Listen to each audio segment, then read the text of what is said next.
Hello everyone and welcome. Today we are taking a look at a very interesting brewing method for the Hario V60. This was developed by Eldrick Stewart from Harken Coffee in Vancouver BC. It's very hands-on and there's quite a few steps.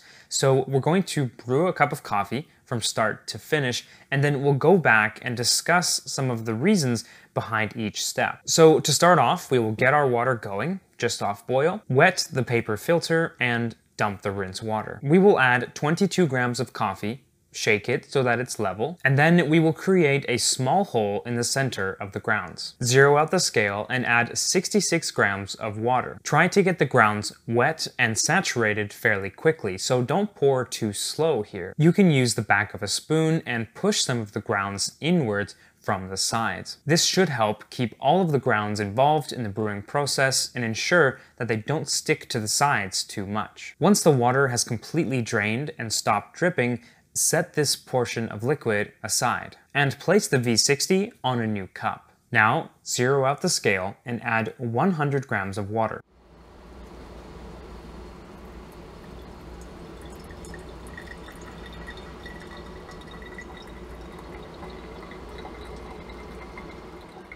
When you're finished, you'll need 2 spoons to gently skim off the layer of foam and floating particles on the top of the water. Once the water has drained, add another 64 grams to a total of 164 grams.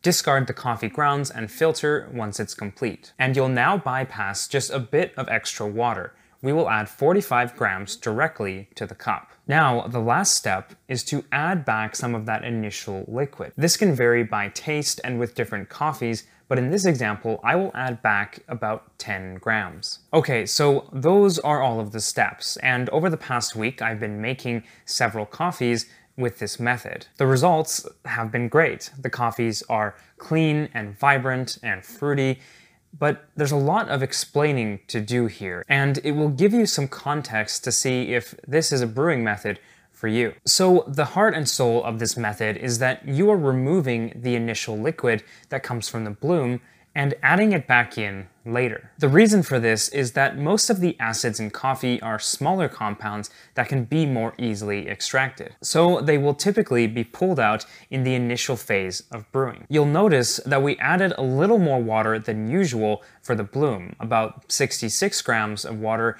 instead of the more typical 40 to 50. And the whole reason is to ensure that as many of those coffee acids are removed and set aside in the initial extraction. There's also a fascinating byproduct of doing this, which is that caffeine is also typically removed early in the process of brewing. So now you have a liquid that is mostly acids and a good portion of your caffeine. This sets you up nicely to really play around with your final product and dial it in to your taste. If you were to taste this initial liquid, you would of course find that it is very sour, but you may also be surprised to find a sort of bitterness in a numbing and medicinal way that comes from the caffeine. So going back to the brew, you add some more water, and Eldrick does something here that you more commonly see in coffee cuppings. That is, you remove the foam on top of the water. This floating foam is carbon dioxide that has been released from the beans and is now holding on to coffee particles and oils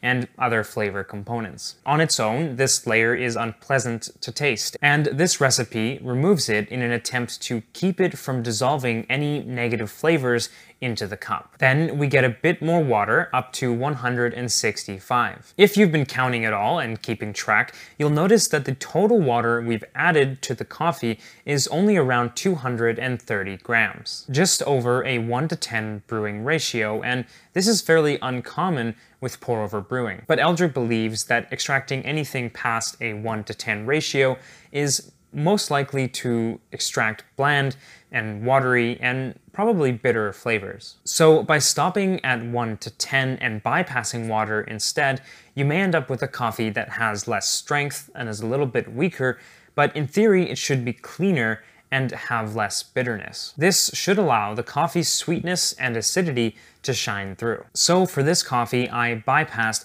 45 grams of water. You can adjust the amount of water added, and this will be the first of two major junctions where you can make a significant and personal impact on the flavor of your coffee. The second choice you now have to make is how much of the initial extraction to add back in to your coffee. You could add as little or as much as you like, but it would all be up to your personal taste. So that's the general idea of this method. It's incredibly focused on giving you full control over your coffee. If you don't like acidity as much, you don't add more back in.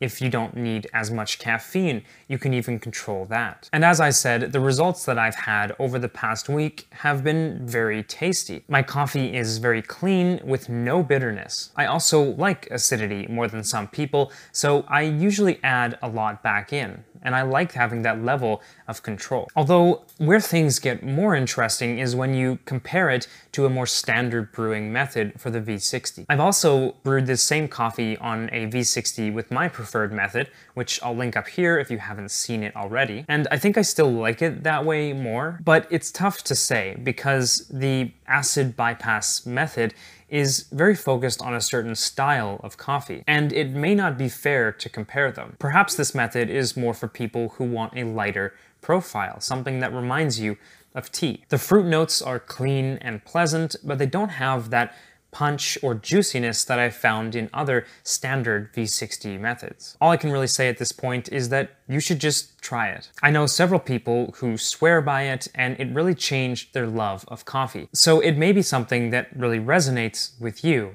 and I want you to tell me in the comments below if it does. Please also remember to subscribe if you haven't already, and I will see you again in the next video.